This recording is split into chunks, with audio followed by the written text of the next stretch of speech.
Have you ever felt stuck in your life? Like no matter what you do, nothing really changes. Maybe your job feels empty. Maybe you're stuck in old habits that you hate. If you're nodding along right now, I want you to hear me when I say this. That you're not alone. Feeling stuck is incredibly common, especially in a world that's constantly shouting at us to do more, to be more, to achieve faster.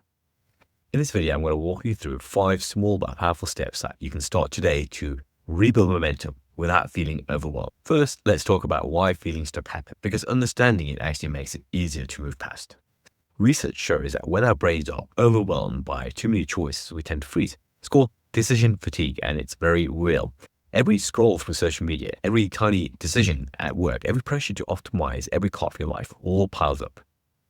I once spoke to someone who said even choosing what to eat for dinner felt exhausting through a tough part of their life. It wasn't because they were lazy, it's because their brain was overloaded.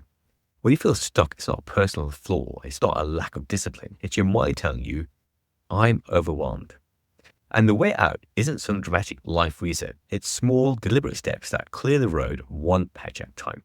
So step 1, choose one non-negotiable daily action. When you're stuck, motivation becomes unreliable. You can't count on feeling inspired every day, but you can count on a good routine. One person I worked with picked something incredibly simple. Every morning, no matter what, they open the window for fresh air and stretch for 5 minutes. Some days it was the only thing they managed, but it created a thread of momentum that pulled them through. Your non-negotiable could be a 5-minute walk, a full glass of water first thing in the morning, writing down one sentence about how you're feeling. Keep it small so that it almost feels silly, but each small win rebuilds that trust within yourself. You show your brain that I'll do something and then I'll do it. That's the foundation of confidence.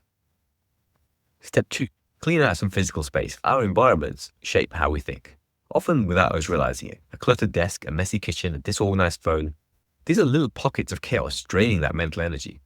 They can make that feeling of being stuck even heavier. I know someone who felt paralyzed about changing careers. It felt too big. So instead they started small. They started to clean off one small shelf above their desk. A tiny win that gave them a burst of control. So today I want you to choose one space to clean, not the entire house, just maybe your bedside table, maybe your downloads folder. When your surroundings feel lighter, your mind has more space to move. Step 3, focus on micro decisions, not grand plans. When we're stuck, it's easy for the mind to spiral into huge life changes. I need a whole new career. I need to move to a different country. I have to fix everything now. I know someone who spent weeks panicking about their future until they shifted the focus from big questions to tiny steps. Instead of changing my whole life, their action was updating their CV. You have to ask yourself, what is the next thing I can do right now that will make me move 1% closer to feeling better? It could be emailing a mentor. It could be going for a short walk. It could be researching that free course that you're curious about.